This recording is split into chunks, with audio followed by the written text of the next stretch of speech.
Um, every now and then I'm struck by how something resonates within us that resonates within someone else. My sweetheart had cancer, and when he was in the middle of chemotherapy, there was one song that I just played and sang all the time, and it was Jar of Hearts, and it's not about cancer, and I was struck really strangely to find out that someone else I know whose wife is going through chemotherapy started playing Jar of Hearts because it resonated so strongly. Just the feeling was there. And last week I was watching a video of a woman telling a story about the birth of her child.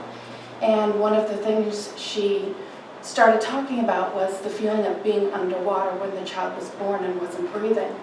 And it reminded me, again, of that same imagery in my own life. And this is called The Big Dipper, and it was published in a chapbook by Bank Heavy Press called Kisses with Fishes. The Big Dipper. We are underwater. I have stolen the Little Dipper, and we are underwater. The heavens parted at my hands, and I ripped all that divinity down, and now I am underwater. The stars are underwater with me, with us, but he isn't breathing. I'm ladling gallons across his gills, but he isn't breathing. His serrated flesh isn't splitting out the molecules. Though his lungs burn for it, water simply pours by. It is not like being in air, scooping up and pouring. It is more like I'm a linebacker, finding the gaps and moving up the water yardage. I am the big star. I am his starting lineup. Stars aren't helping. We are already behind. He is underwater. He is moving his fins, flexing his gills, writhing in this ocean. Breath comes stilted, coughed in fits and starts. Fish lungs are not meant for a man, but here we are. I am labeling these stars and pushing the yards. I am shining, but I am not sure which will happen first, my drowning or his breath.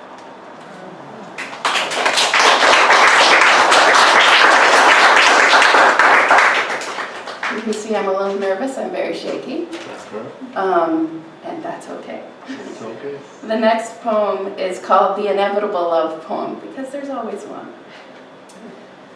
When asked if 100 beams of light shine down on the top of your head, how many would make it through? She said, 0. When she read about the concept of self-esteem, she knew she wanted some. At church, she would feel a bolt of lightning, her feet shaking with the need to move her to the pulpit, her heart beating high and fast, and she would testify of your worth. She just didn't know. Her heart knew that every person deserved love just because. She just didn't know she did. Every day they would tell her she didn't count. If you asked her, she thought she was made for giving up. A spare pile of parts, a machine for chores. She called herself a thing, never a girl. But it was inevitable. Someone would eventually ask her opinion, say that she was. Today, if you ask her how many of those 100 lights shine through you, she will tell you 1,000 plus 8 million more. She will describe how the beams are hitting her heart and dancing, how they split and refract. You will notice she is ever expanding, moving outward. She is love personified. It was only a matter of time.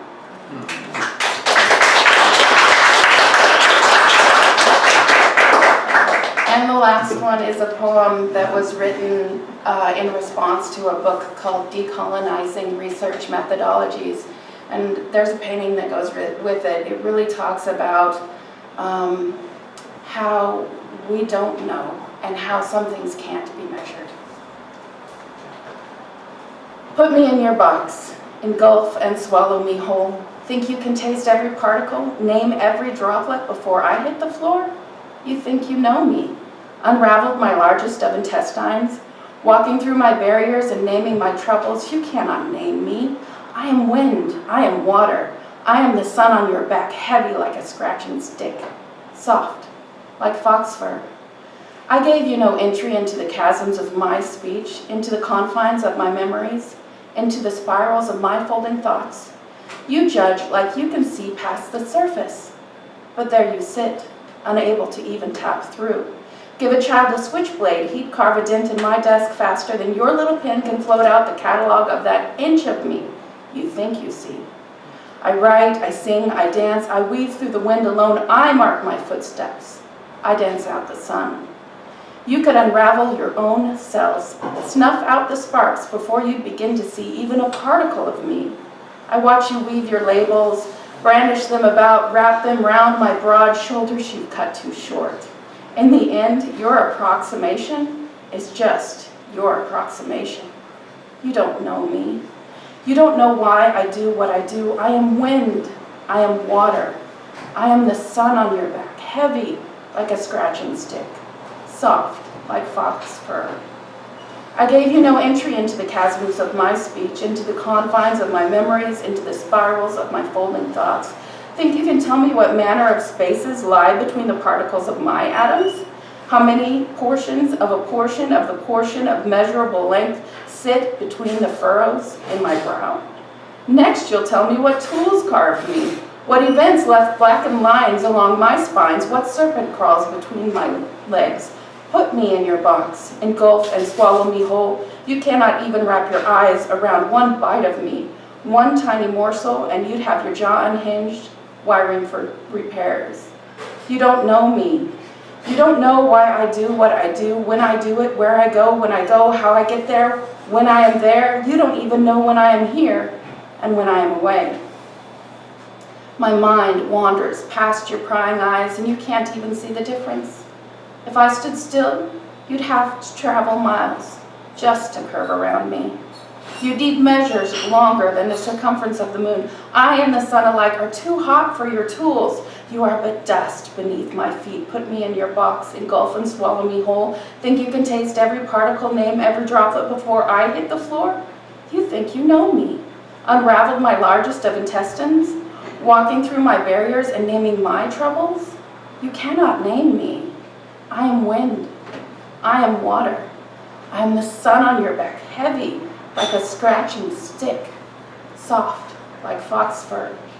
I gave you no entry into the chasms of my speech, into the confines of my memories, into the spirals of my folding thoughts. You judge like you can see past the surface, but there you sit, unable to even tap through.